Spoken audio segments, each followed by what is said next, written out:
What up?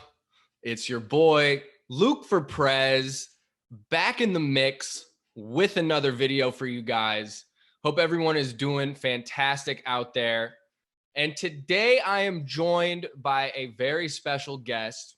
This man is the community director at BeatStars. He is a digital marketing expert, and he is the producer whisperer himself. You've probably seen him on Instagram. Mr. Mike Trampe, thank you so much for joining me. How are you doing today? Hey, man, thank you for having me. That intro was amazing. I loved it. I'm excited to be here, man. You got great content. I feel like our personalities are going to mesh well. So I'm excited to see where this goes. No doubt, man. That means a lot. I'm happy to hear that you enjoy the content. I've been grinding, man. I've been working for a few years trying to figure this stuff out, and it's a mountain. That's how I always describe what I do from a production standpoint, and with this content, it's just like climbing the mountain every day, a tiny, microscopic step up the mountain. and guess what, dude? I give you some great feedback on that. It's never gonna end. The mountain just keeps going, my man. So just get ready. You're gonna keep going up, but it's gonna just keep getting taller. But that's the name of the game, man. That's it, and I'm ready for it. So very good. So yeah, I have a ton of questions. There's so many interesting topics that we can cover. You've been with BeatStars since 2017, is that right? No and yes. So I'll break it down for you. So I've known Abe, the CEO of BeatStars, since 2011, probably. Wow. So I worked at hiphopdx.com from 2007 to 14, and pretty much handled everything on the marketing and social media side.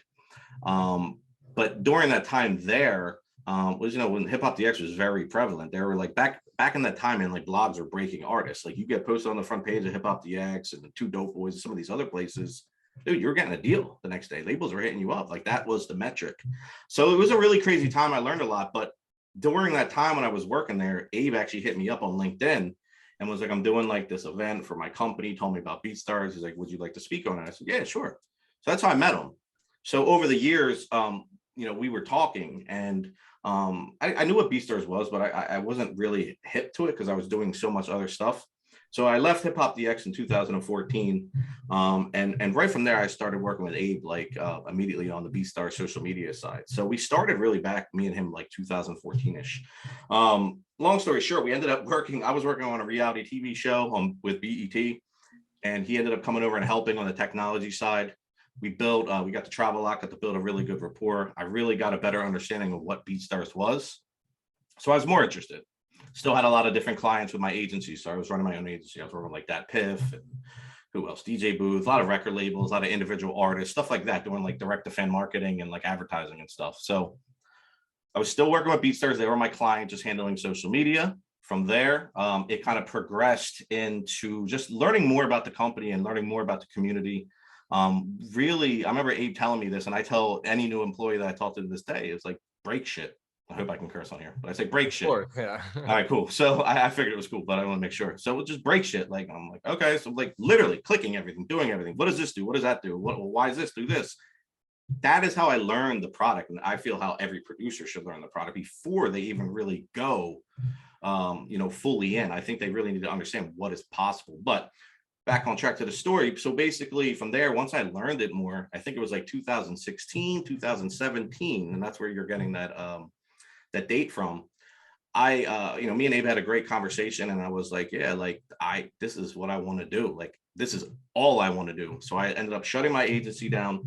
It was called Mad Management, MAAD, Mad Management. And I ended up coming on BeatStars full time. So from there, it was just me, I think, two other people really working on the marketing side, and there wasn't a lot of employees, man. So we did it all. I learned everything inside and out, every department, everything about the company, the products. Obviously, a lot has evolved over time, but you grow. And now I'm blessed to say that we got like, I don't even know, man. I'm totally guessing here, but anywhere between 70 and 90 employees full time.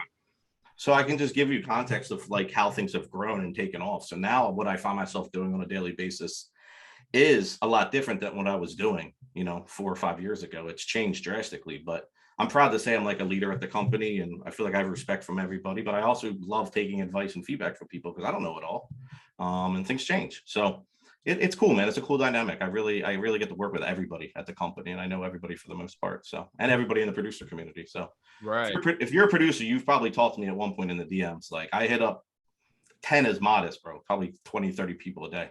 Wow. Sometimes it's just to say, yo, your shit is dope. Keep killing it. Cool. Yeah. That might change their life, bro. I don't know.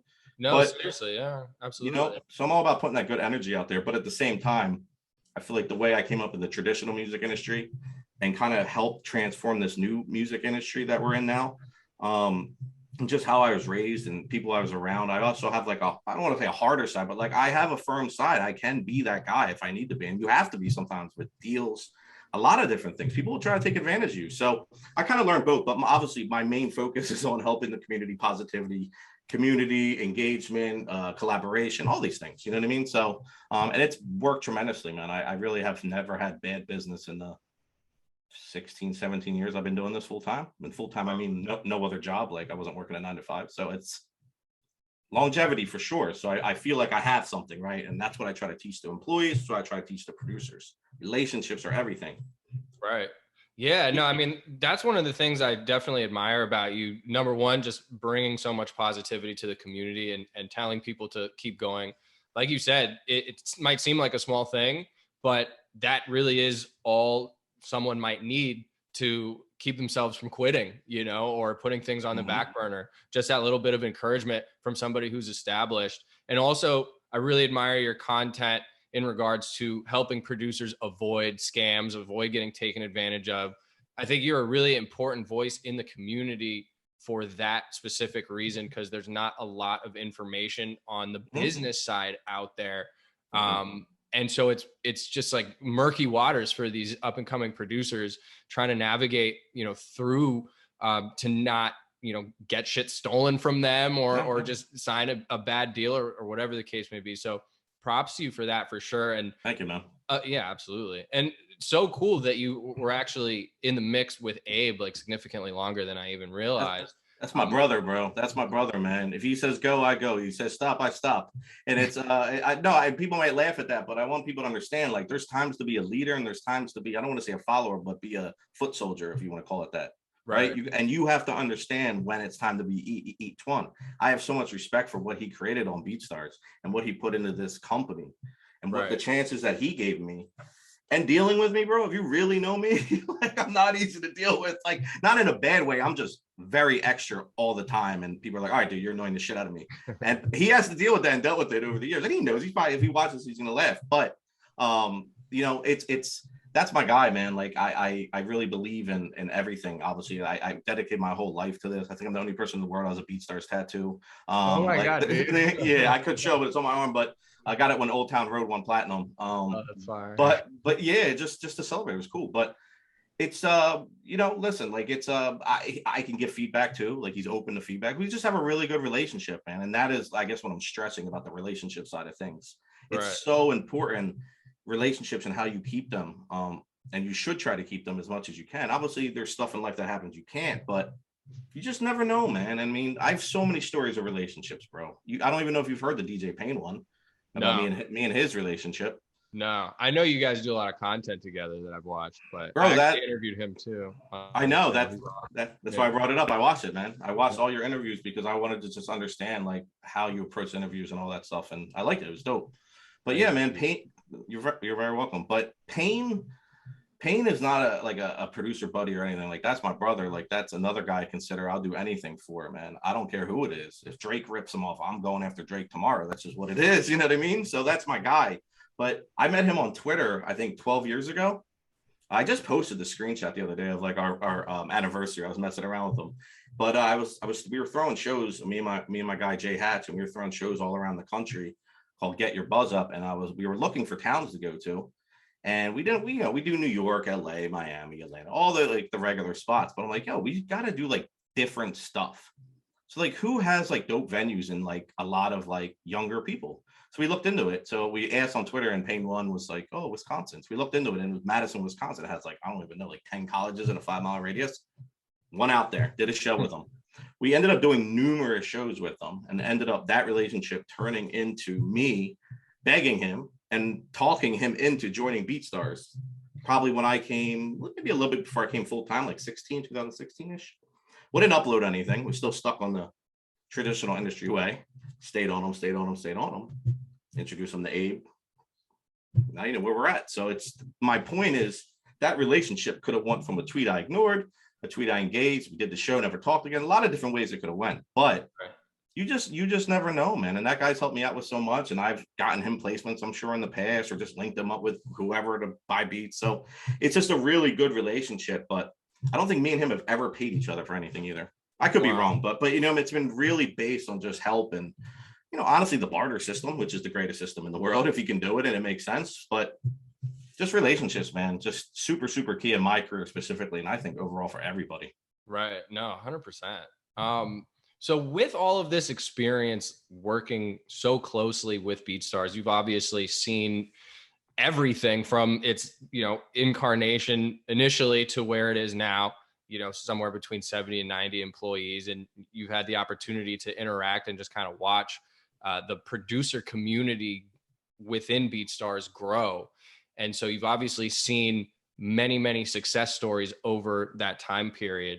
My next question is, what commonalities have you seen amongst the very top producing producers, if you will, like the most successful producers, the people that are consistently on, the top charts, that are at the 6-figure a year level, that gold standard that everybody's trying to get to, right? Myself included, obviously.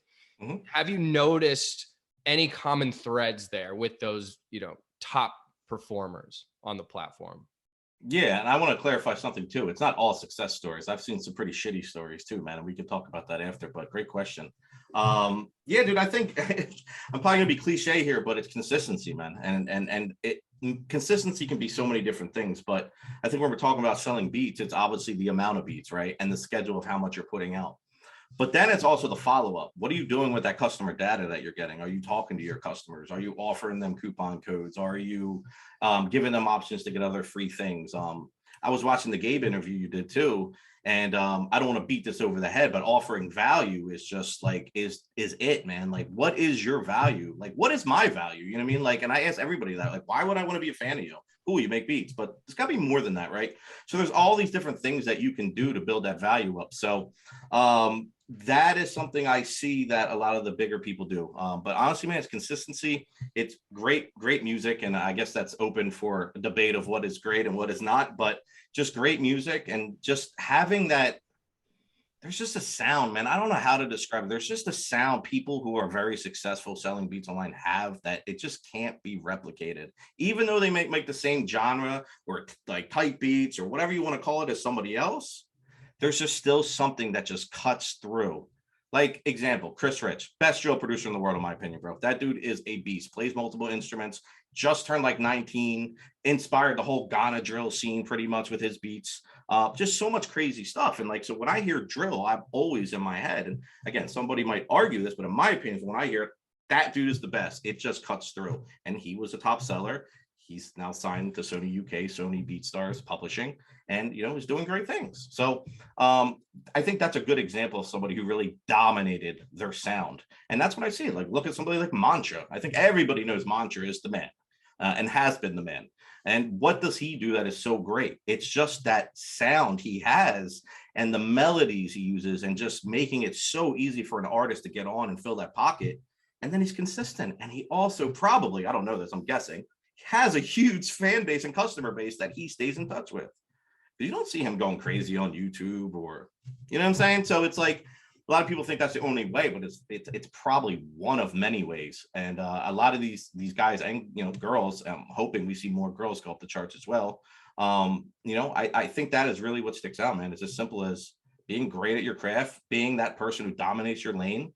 Collaborating is obviously another big thing to tap other audiences. And then just staying consistent and always trying new things. I think that's something else all the people do too. Because I do get hit up from a lot of these people like, hey, did you ever, do this or do that? I'm like, yeah, I have a video on it. Check it out. Or no, like, let me know how it works out. So I know they're trying stuff too. Different marketing tactics, split testing on ads, all these different things that are just a whole other topic. But yeah. Right. Would you say, because like all of my success essentially in terms of selling beats specifically has come from one form or another of digital ads, right? Like primarily Google ads. That's been my bread and butter historically. Would you say that the majority of those top sellers utilize some form of digital marketing, or do they mostly rely like on organic traffic from their YouTube channels, let's say? Yeah, it depends, man. I mean, I think when we're talking about some of them, they're so grandfathered in to their fan base, like they're just always going to keep coming back. Like they could just not upload a beat for 2 years and they'll still make sales. And I see it all the time with people actually that happens to, which that's a whole other topic of why people stop selling once they see success. But we might say that for another show. I'm actually interested to hear your answer. Yeah. Remind me. I'll probably forget in like 2 minutes. But what was the topic again? What was I saying? No, I got sidetracked. So now I'm thinking about that. Yeah, me too. No, just like how many of the top producers on the platform using ads. Yeah. Dude, I think so. A lot of those people, like I was saying, like I think more like the grandfather, and I don't want to call them OGs of like selling beats online, but we're probably thinking of the same people in our heads. They, I think, just have that base, that email base that they can just release and send an email out. It's like that they're making bank every month. I think others found a lot of success early on with YouTube and really were able to drive a lot of traffic that way and build up a fan base that way. But then I think also those same people realize that depending on a platform like YouTube, who for the record doesn't give a shit about the producer community, is not a smart idea or sustainable. So they have started doing ads, or looking into doing ads at least. I get hit up by a lot of people, man. And obviously the conversations I have are always private. I'm not going to say who's hitting me up, but a lot of them hit me up asking for advice on advertising, email marketing, which I know enough, but it's not my specialty. It's never been, but like, obviously it's very, in my opinion, easy to set up a funnel and do all these triggers and different things, but I wouldn't call myself an expert, but I have enough information that other people don't have at all. So I try to help where I can, but a lot of other stuff that I consider myself more of an expert in, like more of like the social media advertising side of things, and what I built a lot of my clients and businesses off of when I had my agency. So I'll tell them, hey, check this out, check this video out, different things. So I'd say it's probably 50-50 if I had to throw a number out there. But again, I'm speculating and guessing a little bit here, but I just feel like some of the people killing it just have that base built in. They have that sound that in other people's minds, they can't get from anywhere else. It's not going to be replicated. It can be close, but it's not going to be that guy's beat. So I just think that is a big part of it too. And again, that just comes down to how you're utilizing all the data you're getting. Because people got to remember, man, we go on IG, we go on Facebook, we go on all these places, TikTok. You don't own any of that information. On BeatStars, you can get emails and phone numbers and download them to a CSV. Right. So it's like, you got to be smart with your data, man, because that is it at the end of the day. I think there's like a saying that, if something's free, you're the product, right? So that's what they say about Facebook. You know what I'm saying? Like, it's like, if they're not charging you for anything, like, you're the product, and we're why they have the greatest advertising system in the world, in my opinion. So, right. But yeah, I'm going off topic a little bit, but yeah, man, it's just like, I think it's 50-50 if I had to take a guess. Right. Yeah, that's interesting. I've found it so difficult to grow organically on YouTube when it comes to actual type beats.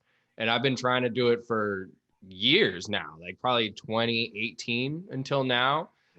Pretty consistently posting, certain times more consistently than others. I actually, at one point, after speaking with DJ Pain One and giving it a lot of thought, I actually split up my content. I used to post videos like this, like marketing type things for the producer community, and my type beats to the same channel. I have since split those into two different channels and started a brand new just beat channel. I posted like 130 days straight or something like that because I had, such a huge catalog. And bro, like I got no traction at all. And I've studied how to set up the metadata and TubeBuddy, vidIQ. I got both of them, like everything dialed, and it's been such a struggle to me. So it's just so interesting, like how, like you said, like 50% of the top sellers just rely solely on, potentially that for their organic traffic. I wonder, and this is kind of a question for you, I'm just kind of thinking out loud, but I'd love to get your take on it. Do you think it is still possible in 2022 to break through on YouTube specifically? Is that still a viable marketing strategy to utilize as your focal point if you're trying to be a successful, producer online? I think it's one of the easiest ways, and yes, it's still possible because I see it every single week. I mean, I study this shit inside and out. You know what I mean? You can learn a lot, man, if you just listen and look. So it's a big part. But obviously, we have a lot of metrics on the BeatStar side that helps a lot, and nobody else can see. So that's always dope. And just to not piggyback, but go back to the last question too. I want to clarify something too. Like we're talking about traffic being driven, but you got to remember our marketplace, man, is probably on pace to do a lot more traffic than YouTube in certain areas. It's a tough thing I'm trying to say here, but we've been looking at stuff, dude, and our marketplace is making so much traffic, man, and converting so many sales and just brand awareness and all these things. Like that should be your focal point. You know what I'm saying? Like there's a marketplace right in front of you.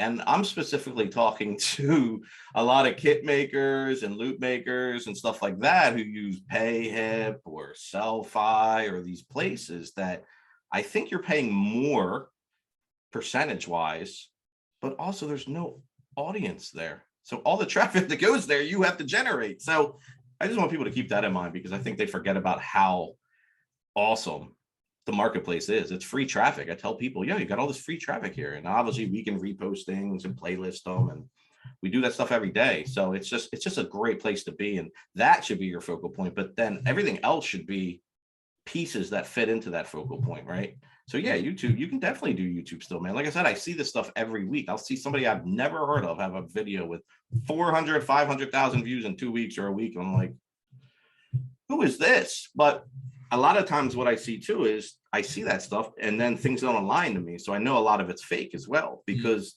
those types of views equate to a certain sales level. And I can see that stuff, obviously. Right. So you can easily be like, nah. Right. Where, yeah, this is going. So obviously you have a lot more in-depth things to look at, but it can be deceiving, but not deceiving to the point where it's not true, because it definitely does still happen. And I think that's what YouTube's trying to do, man, overall is one, let's clarify that they never built their platform for producers.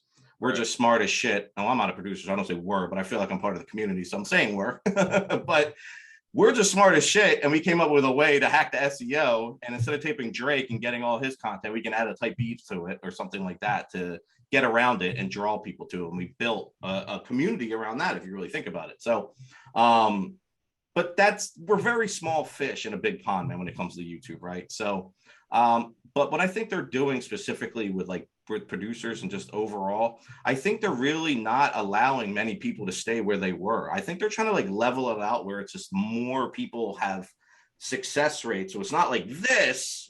Mm-hmm.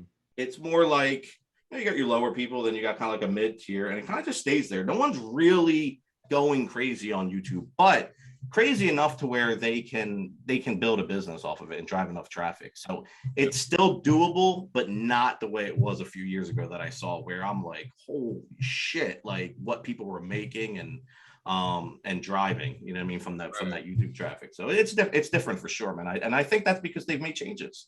Yeah. I think they've changed things to their algorithm. Watch time's a big thing. They're now demonetizing channels if you stuff keywords in the description. Like there's all these different things I'm seeing.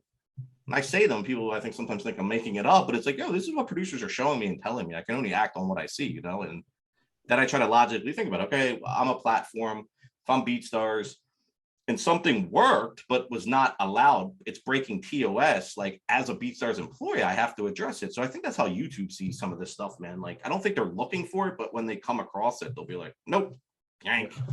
Or you're not getting any more SEO traffic. I don't know. Like I'm speculating, but I mean, I can understand from a platform perspective, what they see and maybe some of the stuff they don't like. And I don't think they're fans of the producer community, man. Yeah. You know what I mean?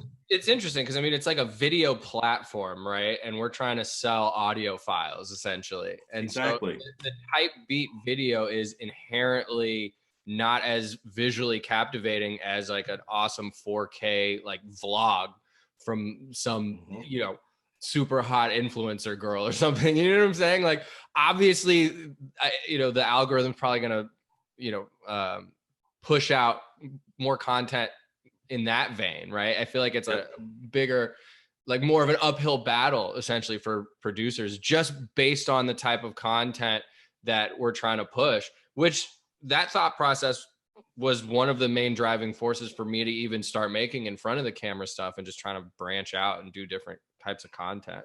So it's interesting you say that, but I've noticed that as well, just like kind of an overall dropping of like views, like a leveling off, like you said. I've definitely noticed that as well with other producers.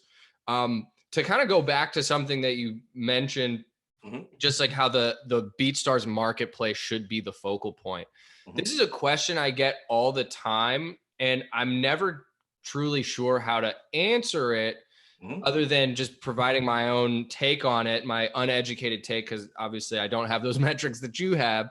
But I'm talking about BeatStars promo.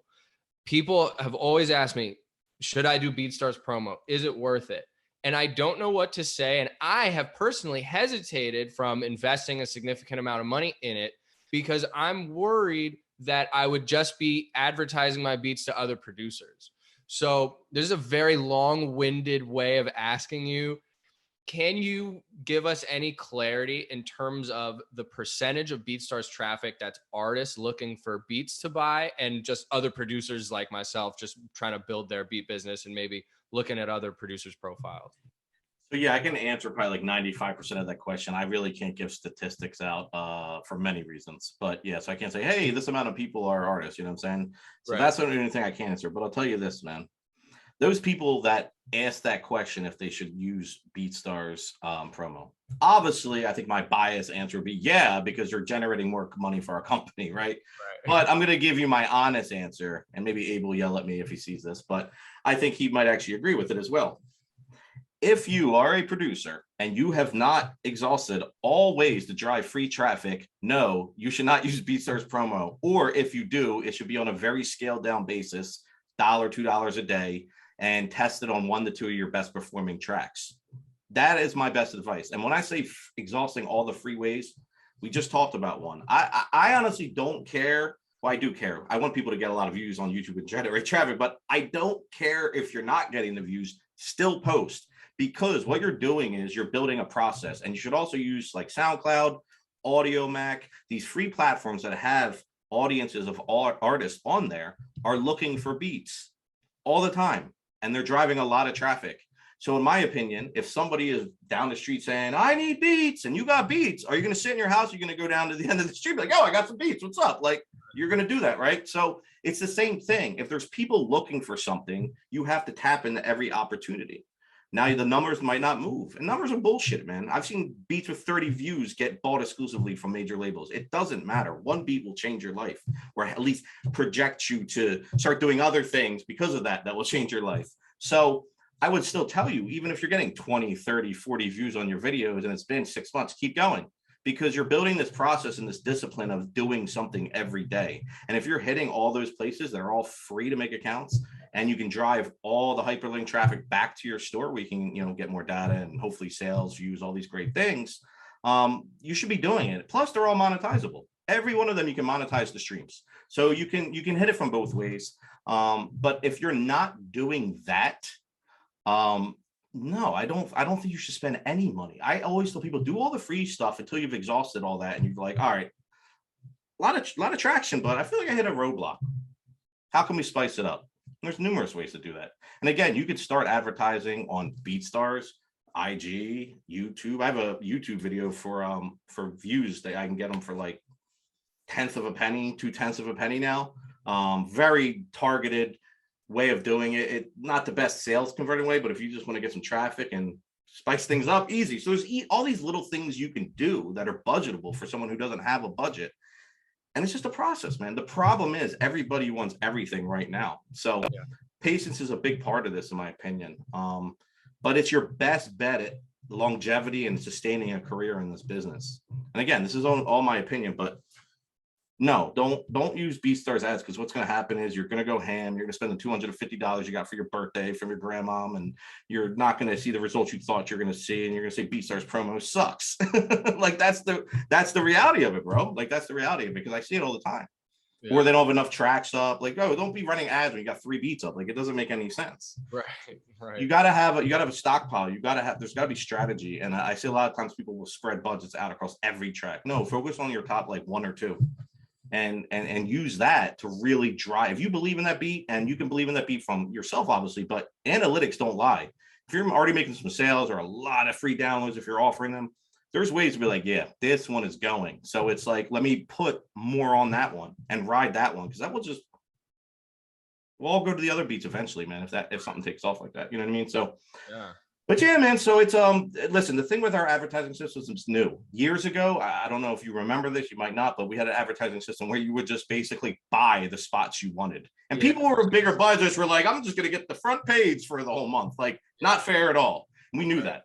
But we build so many products, man. It's you know, as we scale and get bigger and hire people, obviously we can do more. So from there, we have this. This is not the end product, right? Like, everything's always evolving, man. Everything's always evolving. So yeah, of course, like targeting and stuff like that. But again, we don't collect the same data that Facebook collects. So I'm not going to know like your favorite movie and stuff like that. But at least maybe we can filter in a tab or something, you know, that can split artists and producers. Yeah, of course, that will make things so much better. So I guess what I'm saying overall is, if it makes sense, yes, I would dedicate some time to it, even if it's to test some things out. And you tell me, you know what I mean? Because I think every experience is different for each person. But just make sure you're set up for success. I want to just go in like balls to the wall. Like, I'm spending my old $500 I had saved. Like, I don't want that. I want people to be satisfied and understand what they're doing, not just spend money. You know what I mean? 100%.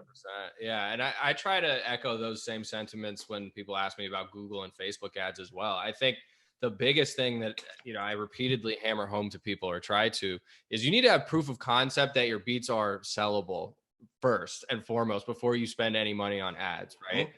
The first step to me in that is, will people even use them for free? Can you give them away for free and get songs back at any volume whatsoever?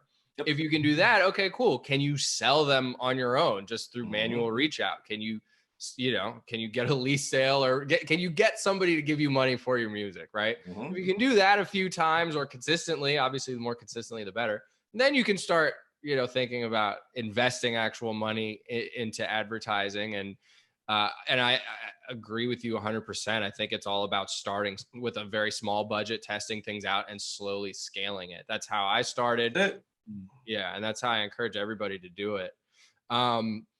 Staying with BeatStars and the platform itself and the different functionalities that it has, it's a very robust platform. There's a lot that you can do with it. It's so amazing. Like, I've used it since 2018, I think, like middle of 2018 is when I finally signed up, and just to see it grow from there has been awesome. But even then, there were a ton of different things you could do, building your own pro page and the Blaze Pro Player and playlists and everything. My question is, and geez, these are always so long-winded, but my question is, in your opinion, what do you think is the most slept on feature that producers are not taking advantage of that BeatStars offers in their platform? It's kind of like a threefold answer, but I mean, it will start because some of these features are either you have them or you don't. Because if you're not like an unlimited member with Pro Page, like, you're not going to be able to do some of this stuff. But that's why I drive them, because I feel like they're that important, right? But I mean, if it's just on the marketplace for anybody to use, it's playlists, man. It's simple and plain. It's playlists. I just had a huge producer on my show, Road to 1 Million Streams on Friday. That Ball 7, great guy, amazing producer. Congrats again on 1 million streams if you're watching. But something I noticed, man, I look at these reports, and it will tell me playlist search, because like when you go up to the bar up top on BeatStars, you can type in whatever you want and then filter by playlists. So I looked at the top person over the last 90 days, or not even the person, top term searched over the last 90 days. And that resulted with no results, meaning there was nothing to give back. That Ball 7 was number 1. And I'm not going to say how many searches he had, but it was a lot. And, you know, talking to him on the interview, and I'm seeing this, he's got 987 tracks up and this, that, and the other. I'm like, dude, you have the content. So what I do right after the show, I forgot about it right after the show, but I hit him right in the DM. I'm like, bro, I forgot to tell you something. So I started telling him, he's like, oh my God, like, made playlists immediately. Because what's happening is people are being searched in that search. And if you don't have playlists with your name, you're not getting any results. So that's lost traffic and potentially lost sales. But then the other part of it is if you type in Drake and filter by playlists, if you don't have a playlist that's either a Drake playlist or has a playlist that has Drake tag things in it, you're not going to show up. So I think the simplest thing that producers on the marketplace can do, and this is everybody, tap into your tracks. How many do you have? Do you have enough to make playlists? You probably should. If you don't, then keep uploading. But look at it. What makes sense for you? Start making playlists. That's the first thing you should do. And it doesn't have to be artists. It could be genres, moods, holidays, BPM, dude, anything. It's endless. So do that. Again, it's all comes back to opportunities for me, man. The more opportunities you have to be found, the better chances you have to building a beat business. That's it. You know what I mean? That's kind of the logic behind it. But yeah, that and then it's a threefold. Let me just follow with this before I forget. Threefold, because what I recommend doing after that is making the exact same playlist that you create on the marketplace, making track lists and making albums.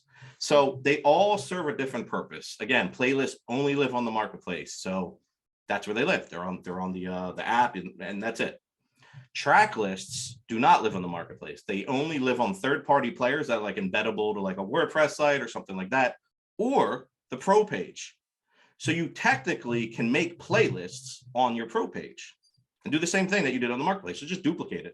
And then you can put them on the front page and everything. Do you just go to the homepage sections, allow or put the clicking thing or whatever the hell it's called, turn on the track list section, and then make sure you feature each track list and they'll show up right on there. And so now you can actually have playlists on your pro page. So people, I'm really just looking for Lil Durk beats. Cool, here's my playlist. Send them to your pro page. If you have one, definitely send them to your pro page. So that's your store, man. You send them to the marketplace, they can listen to one of your beats and then be listening to somebody else's beat. You don't want to do that. Free traffic. Use marketplace free traffic. Pro page is your shit. So that's track list. So it's pretty much the same thing as playlist, just lives on your pro page. Playlists live on the marketplace. And then albums is dope because it lives on both. It lives on marketplace and pro page. And basically albums are the same concept, but the same beats, if you want, into that album. And what you're doing is you're giving the customer a chance to get all those beats in that album for one lease price. So you charge $50 for, just say, whatever type of lease. There's 10 beats. Let's do the math together. 50 times 10 is 500. I'm bad at math. I was worried you were actually going to ask me to do that real quick. Funny story. I got this by Funk Volume because my math was wrong on Sway in the Morning back in the day. It's hilarious. Is that hilarious? Kato made the diss track. He made the beat. It's hilarious. Anywho, my math is really bad. But so that's $500, right? But you're like, okay, you know what? If I'm selling these 10 beats in one shot, I'll give them 50% off, $250, or I'll knock 100 off, $400, and you just make that the price. So if someone wants to buy all 10 beats, they can buy them all at once, $400. They get leases for all of them. They get the files for all of them. They can do a whole album. So you can actually curate these albums too. Keep them private. You have an artist you're working with. Here you go. Go check out. Come up with a price. Come up with the publishing. They get all the beats at once. You don't have to do it one by one. So there's a lot of cool stuff you can do, man. But the easiest way is to just duplicate those three because that's easier. Make the playlist, screenshot it, put it on the side, and you just do the same. Then do the same. Implement it, and now you can have all those links to promote. And then I tell people, again, if you're using YouTube, you're using AudioMac, SoundCloud, any of these places that allow to build playlists. I think SoundCloud does. I know AudioMac and YouTube you can. But either way, you build the same playlist with the beats on there, and then in that description, pop the album link, pop the track list link on your pro page. Wow. So, bro, there's just so many cool things you can do that I think people overlook. Add to cart to create another crazy one on the pro page. Yeah, so, I learned that from you. Bro, I knew about it, but I didn't really understand the power until my man Max Beats showed me. And he's a OG in the game. He's really big in the pop and EDM world and remix world. He's worked with tons of people. But he's on BeatStars and he built his own. So he's a very smart guy. But he uses ManyChat and these bots, like real bots, not like spamming bots, like these messenger bots to talk to people and follow up, because it's like you could do all this, you could do ads with Messenger, all sorts of crazy stuff. So he talks to people and then shops for them. But he sells exclusives, man, for a few grand. You sell 3 or 4 of them a month, bro. You're making $10,000, $15,000 a month. Yeah. You maybe spend a couple hours with each person, maybe, give or take. So there's not one way to do it, man. There's you find the features that you feel like benefit you the most, but Again, I'm all about opportunity. So those three, if you're using ProPage, you should definitely be using all those, because now, again, you can search by albums, you can search by playlists, you can search by all these things on Marketplace. So again, same idea with playlists and people searching for that ball 7 and he had none. If you do that in the album section, same thing. If you don't have it, you're not going to be found. So why not give yourself a chance to be found at every chance you have possible? Right. That's such a gem. And it's interesting you said playlist first, because that would be my answer. I did a video on this a while ago, and I imagine it's still somewhat the same, but I basically demonstrated how it's so much easier to rank for a playlist in the search feature on BeatStars than it is for a track. I made like a Jack Harlow type beat playlist. Mm-hmm. And like 2 days later or 3 days later, I typed it in and I was like one of the first results. You know what I mean? Because like you got to think about it. There's probably less playlists for Jack Harlow. Let's just keep using that example. Than there are tracks, right? So it's just you're narrowing it down, giving yourself a better chance of ranking. That's it, man. And if you're making beats too for maybe an artist that isn't Jack Harlow or Drake or whoever we want to say that has probably a decent sized audience, you believe in talent, I would invest a little bit into that on the SEO side, both everywhere, BeatStars, Audio Mag, YouTube, wherever you're posting, like tap into some of that stuff, man. Because if something happens or people actually come looking for that, you're going to be probably one of, probably not the only, there's probably other people out there. You really got to get granular to find someone nobody's using, but you get what I'm saying? You have a lot less competition, but again, then if that takes off, you're in a good position, man. But me personally, that's what I would do, because I'm a risk taker too, man. You got to have a little risks. You know, you can't just play it safe with all the big names all the time, in my opinion. There's a way, and then the best thing you could do is actually work with that artist, develop a relationship and talent and setting things and working on it. And then you start posting his type beats on your channel or tying it into it somehow. I don't know. I think that's dope, man. I'm very big on watching stuff grow. Once stuff gets really big, I'm like, seen this before. I like the process of going up. Like, I don't know, I've always been attracted to that. So I just always want to see people invest in something they believe in from the ground up and then watching it grow. You know what I'm saying? I don't know. I like that process better. It's a personal, I guess, opinion. Yeah, but it's something that's shared by a lot of big producers who I've heard interviewed. You know, they say instead of trying to get the future placement, like go work with the kid who might be the next future and grow with him and grow together. And, you know, if he succeeds, then he'll probably bring you along for the ride, you know, to some degree. That's legacy right there, bro. You're part of something bigger. Right. So I'm a big fan of that. Like, I'd rather have like my relationships. Obviously, I want to make money, dude. I don't want to go work wherever. I get paid for this, but it's not about, with me personally, like I don't need to be rich.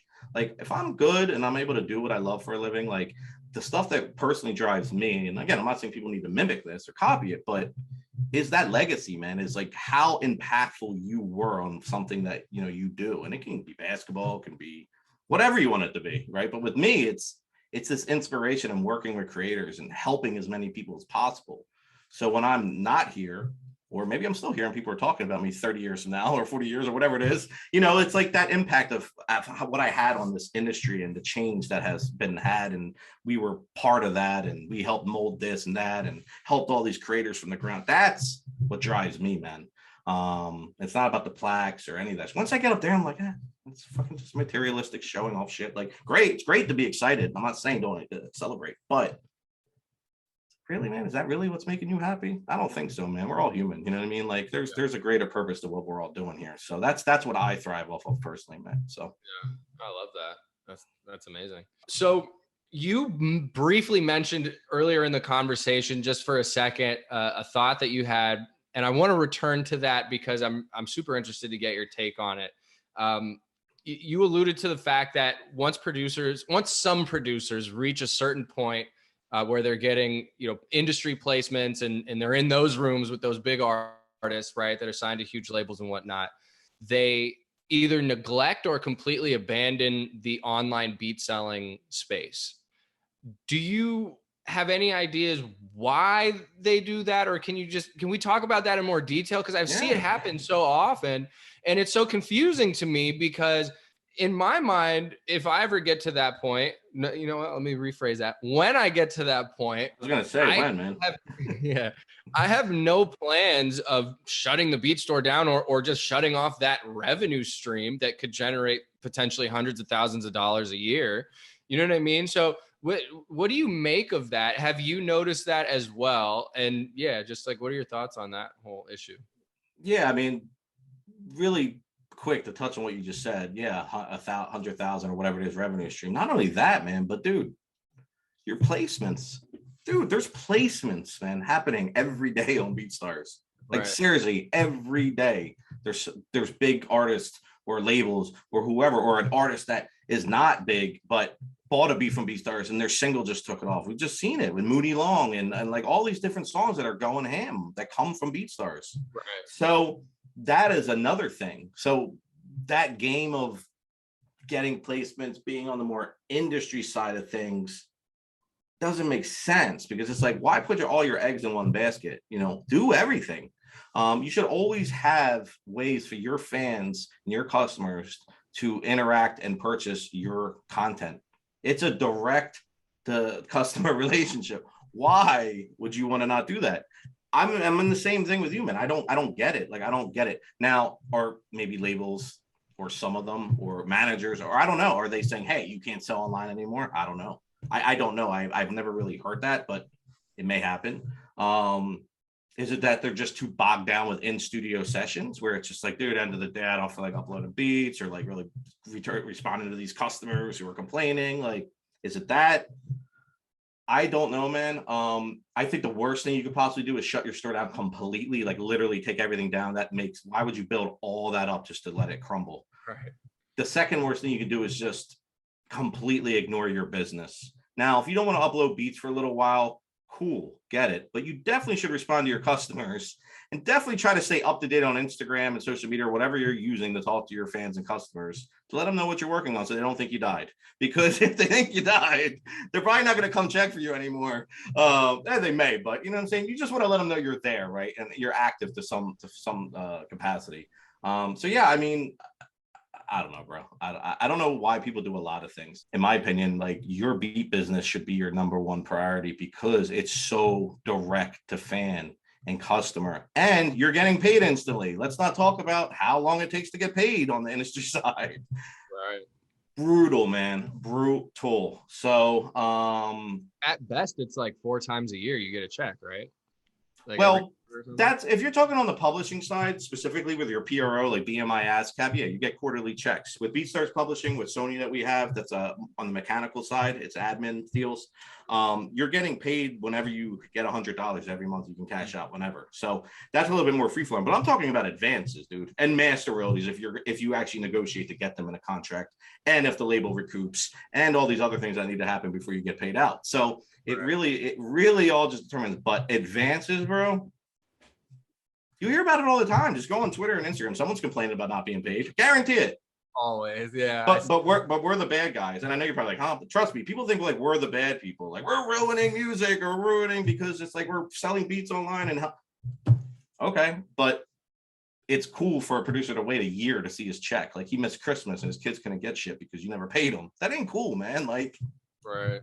Don't get me started on that, bro. But yeah, man, it's but I don't know, man. People do really ridiculous things. But I mean, if any producers are watching this, please, like, if you build a business up and see any type of success from it, cherish that shit, man, because it's something you built. Ain't nobody else help you. Yeah, you use BeatStars tools and tapped into YouTube. No, that's you. So why would you want to just let it crumble and just disconnect from your fan and customer base? You know what I mean? Like, it doesn't make any sense. You know what I mean? You guys are supposed to celebrate with the people who supported you in the beginning. So, but that's something, you know, people's morals and ethics are fucked up, and that's a whole other topic, bro. So, yeah, but yeah, that's my best guess. I don't understand it, bro. If you got an answer, please let me know. No, man, I'm as well, 100%. So speaking just from like a marketing standpoint, like, I've learned so much just from watching your content with BeatStars over the years. I think you might have been one of the first videos I ever watched about how to set up Facebook ads to run. Yeah, that was like video. Yeah. It was a while ago. Yeah, but just like so many gems that stuck with me, and like still to this day, I think back to when setting those up. And and things like that. But because you've been around in this space for so long and you have this expertise, I'm interested to hear your perspective on where things are going to go from here from a marketing standpoint. What new trends are you seeing develop that producers need to start taking advantage of that maybe aren't as saturated as trying to blow up on YouTube or something to that effect, whether it's paid or organic, from just like an overall marketing standpoint? I guess what I'm gonna say is you're gonna be like, really? And I'll tell you why I think it's important. And it's not really a marketing tactic. It's again setting yourself up for more opportunities and, in my opinion, more success. But I guess I could tap into more like marketing stuff. But so what I would tell people, man, is utilize DSPs as a producer. You have no idea how many people out there don't want to hear someone rapping over your shit or singing. They just want to listen to the beat. And I'm one of them. I love rapping music, of course, but there's sometimes, bro, I just want to listen to some beats. Obviously, yes, I can go into BeatStars and I can do all this stuff, but I'm human and I have a Spotify account. So I listen to stuff on Spotify too. So there is so much potential, I think, on them. And we can sit here and we can definitely break down that streaming royalties are not fair and all this. And I'm in agreement. Like, definitely, I think there needs to be change. But at the same time, we're dealing with the same situation of people want to consume. You have content. Why not put it out? You put it out. There's multiple things that could happen. Okay, I'll give you a couple examples. One, now that you have your stuff out on DSPs, your name and the track name is on it. Some big artist on TikTok uses it, or on Twitter. Was it Twitter or Instagram? No, Instagram. And this is real life. Justin Bieber, Britney Spears used Tundra Beat stuff. Tundra Beat's awesome producer. Used his stuff because, and then when they used that clip in their dance or whatever they were doing, it says Tundra Beats name. So one, your streams are going to go up because people are going to go listen to it. Two, it's cool for the resume, I guess. Three, if I'm an artist and I hear this beat and I'm watching it, Britney Spears, whose beat is this? Tundra. What do you think's coming up? His BeatStars first, if not his YouTube. One of those two. They're going to find a way to purchase or lease that beat or download or whatever he has available. So there is a traffic driving system here, but it's not the focal point. The focal point, in my opinion, is just building on another platform with a shitload of people listening to music. And secondly, if you're just the producer and there's no artist on it and you didn't sample anything, you're not splitting money with anybody. Not only that, you're not splitting publishing with anybody, because as soon as money is generated, streaming, it has publishing royalties, PRO, admin, or whoever publisher you're using to collect your mechanicals. So that's all 100% to you. So again, there's just tons of ways that you can utilize these DSPs to put your stuff out. But in this day and age, man, I've seen it time and time and time again. And we're able to go back and get TikTok to change this stuff. But I see big viral videos happen, and then the song is really what's driving those viral videos. But since the person never posted the beat through a DSP, it just says original sound and nobody knows who it is. I've actually then seen artists who are smart as shit for doing this. It's messed up, but they are smart, because as producers, we just have to be smarter than them when it comes to this type of stuff, not insulting artists. But I've seen artists lease a beat, obviously, before the producer put it up, just the beat, and they released the song, the DSPs, right? And they see, I guess, before that or during somehow, like that it was trending, and they're able to assign their song like to all those viralness. So now they're picking up all this viral traffic. Oh my God. And then people think it's their song when they might have spent $20 on an MP3 license, and your name is nowhere. Wow. And this has happened, and we've had to go back and take it away, and it wasn't easy. And then assign, after we get the producer to upload the beat, and he's got to be in the system. You can't just be like, hey, TikTok, put it to this guy. Like, it has to link to something. Right. So again, it's just like there's all these opportunities. Now, I'm not saying they're a sure shot. I don't think anything is in this business besides just great music and consistency and relationships. But even that, you're not guaranteed to have success. But all these things can contribute to it, man. And it's just another revenue stream for creators, producers specifically. Right. You know what I'm saying? So why not put it out? You know what I mean? And with BeatStars distribution, you can do it for $20 a year, unlimited tracks. So there's my ad. Yeah, man. Yeah. So, I mean, it just makes sense to me, man. People are like, well, what if I sell a lease? It can't be uploaded. No, put it through BeatStars distribution. People buy the same beats and use them all the time. There's no problem. So it's just I don't know, man. There's all these things available, I think, for creators to be able to build their business, but they'd rather focus on the shit that's not available and complain about that. Yeah. In my opinion, not all, but some. A lot of the people. I get hit by so many people, man. And I think I put a tweet out about this recently. There's a common thing that people do who hit me up who are complaining. Like, they don't have consistency. They don't have more than 100 beats up. I forget what the third one was. And then the last one was a pessimistic attitude. Just like, the world sucks. Like, never going to get there. Yeah. And that's tough. I get it. Mental health is real, dude. You know what I mean? Like, I get it. I deal with the same shit, but it's just like, you got to find a way to put yourself in a better space and put yourself around people who put positive shit in your head. So that's what I'm trying to do, because I want to give solutions. I don't want to just complain about, well, yeah, Spotify sucks with their royalty rates. But yeah, but dude, if you're getting that, the publishing, all 100%, who cares if you get 5,000 views, 10,000 views? Doesn't have to be 1 million. Who cares? It just keeps adding up. Yeah. You're getting the master royalties too. You're getting all that money from the distributor. Yeah. So do you suggest like uploading one's entire catalog to the DSPs, or are you thinking more like creating more curated instrumental albums? You know what I mean? And trying to build like an actual brand as a, artist, so to speak. It's a good point, man. You could definitely make albums on Spotify and put the same albums on BeatStars, where people can not only listen to it on Spotify, they can actually go lease the actual beats. Right. That's the move. That's the power move, bro. I've done this with Chris Rich in a YouTube channel called Trap Geek. I don't know if you've ever heard of Trap Geek. If you haven't, fire channel, man. Fire channel. Great guy. But basically, he does like informative, like in-depth reports of like just crime and violence in the rap industry. Like, he did a Pooh Shiesty in Memphis episode, and like, but his voice, his delivery, and his beats, he always used Chris Rich's beats. So Chris didn't put shit up on DSPs, but I was talking to both of them, linked them together, and Chris curated music for his videos for this year, 2022. And then they did a collaborative album on DSPs as well for streaming. Dude, and some of the song beats got like 40, 50,000 streams, I think, like with no promotion. Like, we didn't market this at all. It was just like, yeah, this would be cool.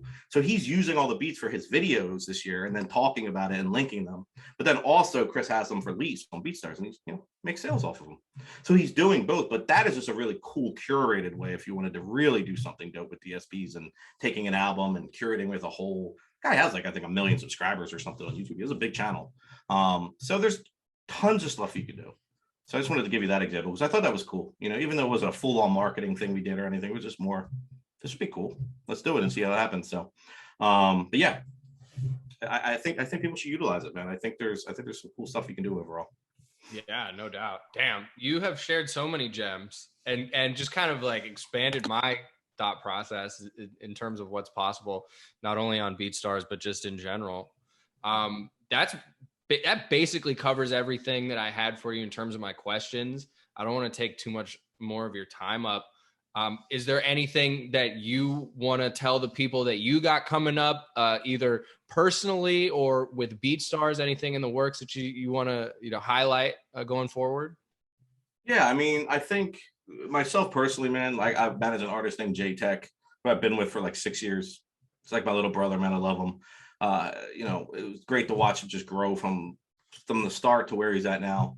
So definitely check him out. He just put out a vocal pack on BeatStars too, ad libs, just like little sayings and stuff that you can use to sample for producers. So I'm having him explore other avenues outside of just make a song with producer, put it on DSP, shoot a video, because that's the norm, right? And there's nothing wrong with it. It's great, but there's more he can do. So there's that type of stuff. So check him out. It would be dope to watch what he's doing from an artist perspective, because this isn't just about producers. I think there's tons of ways artists can create and work with producers, and producers sampling the artist. And it's so much easier to clear that than go clearing a record from the 70s. So keep it in house if you can. So yeah, check him out.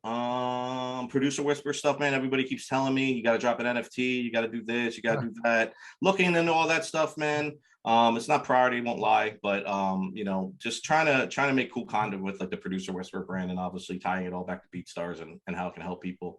BeatStars, we got Beat ID that just dropped. I know that's a fan favorite and everybody loves it. That's a whole other cover. But no, Beat ID is the truth, man. Working on some more ways to make it more beneficial and usable for a lot more people. You know, the distro thing we got rocking, BeatStars Publishing. I think we had 12 of the top 99 tracks on the end of the year Billboard charts or something, like all, yeah, pretty crazy, man. Oh shit, my bad. Just dude, just so many things going on, man. So many just producers doing incredible things. I don't even know where to end it, man. So I'll just end it there. But yeah, so just rock out with us, man. Follow me on Instagram, Producer Whisperer. You can see all my crazy antics live and in person. Awesome. Well, ladies and gentlemen, this has been Mike Trampe, just bringing the knowledge from years and years of experience in the industry and with BeatStars specifically. Mike, thank you again for your time. I really appreciate it. And yeah, you know, do all the YouTube stuff, like and subscribe. Can't forget to say that. And I'll catch you guys on the next one. Peace.